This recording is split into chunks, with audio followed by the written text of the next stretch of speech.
Sarah has curated our 150th Art Talk, focusing on the artistry of Alma Thomas. Her unique artistic style combines bold brushstrokes, vibrant hues, and intricate patterns to create mesmerizing compositions.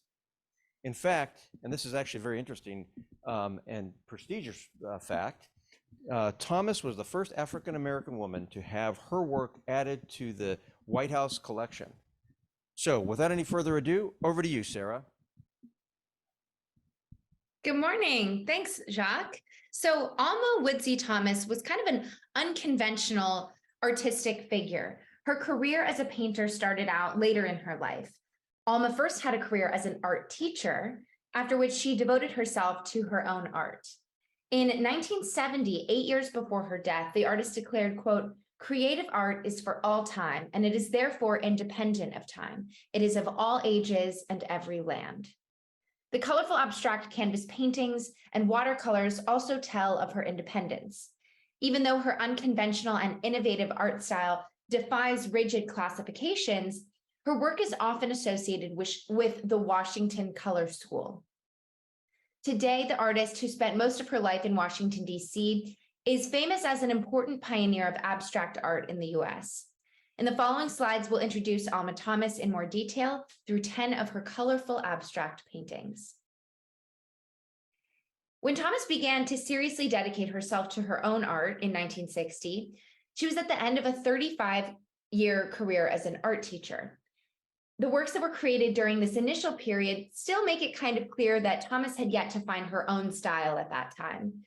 From her kitchen in her home in Washington, D.C., she created very different works in these early years. One of these was Red Abstraction, seen here. This work is captivating in its colorfulness, but by no means is it as radiant as Alma Thomas's later works, and it's a little bit less rhythmic as well. This second work from Alma Thomas's early artistic years is Watusi, named after a Chubby Checker song. Connoisseurs of art history will immediately notice that this work plays with a famous work by Henri Matisse called The Snail. She's taken the forms of Matisse's cutouts and brought them on canvas in a different arrangement and with different colors. Both paintings by Thomas, Red Abstraction and Watusi, seen together, already reveal three important elements of her style: her path to abstraction, a special colorfulness, and the work with geometric forms. In the following years, Alma Thomas gained more and more recognition for her works in the art circles and among critics.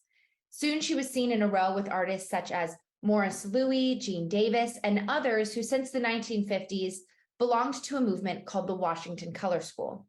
The movement responded to abstract expressionism by creating abstract works that emphasize the optical qualities of color. The group received its name after its members were active for some time through a 1965 exhibition titled The Washington Color Painters. Like other members of the group, Alma Thomas was also interested in dealing with the power and effect of color. She was associated with the movement, but her works display a more unique style. She actually drew lines with a pencil before applying color. And after she was done, she chose not to erase the pencil lines, so they would stay still kind of visible in the work. Inspired by nature, Alma Thomas developed a form of painting that is characterized by a free and colorful style with its mosaic-like appearance. And it's kind of reminiscent of Byzantine and pointillist art as well. One example of these colorful abstract paintings seen here is Resurrection. In 1924, Alma Thomas received a degree in fine arts, which made her the first graduate of the new art department at Howard University. She grew up as the oldest of four daughters in a large Victorian house in Columbus, Georgia. The nature that surrounded the house is said to have made an impression on the artist at an early age. The house of the family was located on a hill, and Thomas used to observe the beautiful and colorful qualities of the surrounding landscape. Nature was her most popular motif, as can be quickly seen from the titles of these works: Iris, Tulips, Jonquils, and Crocuses, and Flash of Spring. In 1907, when Thomas was just 15 or 16 years old, her family moved to Washington, D.C. due to racial violence, and Washington also had a better public school system. Even though DC was still segregated at the time, it offered better opportunities like a better education, for example. In Washington, Thomas attended Armstrong High School, and the art classes at the school seemed to have a profound impact on her life. She once said, quote, "When I entered the art room, it was like entering heaven. The Armstrong High School laid the foundation for my life." Unlike some other African-American artists in the 1960s, Thomas decided not to make explicitly political art, yet she was by no means apolitical, and an exception is this work called March on Washington, in which Thomas dealt with her participation in the historical event. However, the artist always paid great attention to color in her works. She said, quote, "Through color, I've sought to concentrate on beauty and happiness rather than on man's inhumanity to man." Here is a historical event that apparently had such a great influence on Thomas that she dedicated a whole series of paintings to the event.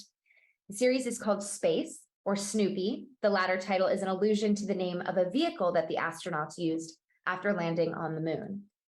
The paintings in the series are works done in her typical style. These are colorful pictures painted in mosaic technique with the motif of geometric forms. One of these is Blast Off, an impressive, colorful work which abstractly reproduces the force of the rocket launch. And on the right, Apollo 12 Splashdown references its landing in the Pacific Ocean. With a retrospective in 1972, Thomas became the first African-American female artist with a solo show at the Whitney Museum in New York City. In one interview, she talked about how African-Americans could not visit museums when she lived in Columbus, Georgia, as a child. Years later, she was honored with this solo exhibition at the age of 81 and at one of the most renowned museums in the world. And she reflected on this change by saying, "One of the things we couldn't do was go into museums, let alone think of hanging our pictures there. My times have changed, just look at me now." Although Thomas never explicitly referred to feminism in her work, she was also made a figurehead of feminism in the 1970s. And President Obama and Michelle were apparently great fans of Alma Thomas.